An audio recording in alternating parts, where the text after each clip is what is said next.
Kamusta po kayong lahat, mga giliw po naming mga taga-subaybay? Sana po ay nasa maayos kayong kalagayan sa piling po ng inyong mga mahal sa buhay.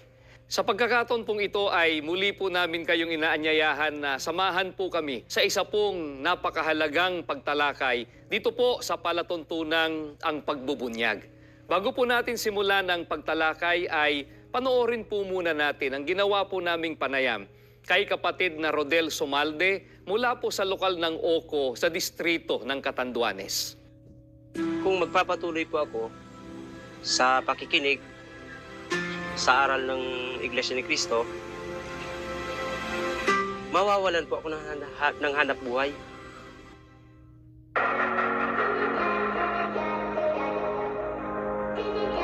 Taga rito po talaga sa barangay San Jose Oco, Biga, Catanduanes.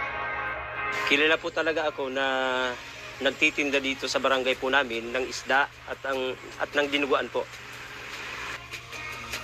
3 beses po ako nagtitinda ng mga laman loob ng karning kalabaw, ginagawang dinuguan. Yun po talagang hanap buhay ko.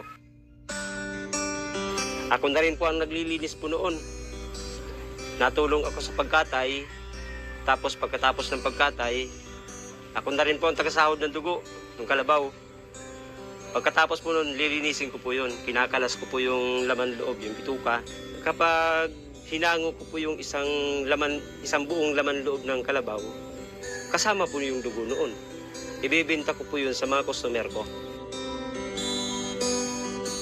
Malaki po talaga ang kita ko po doon sa pag-aangkat ko po ng laman loob ng kalabaw at dugo. Ang katunayan po, pinakamababa na po yung 2,000 sa isang angkatan po.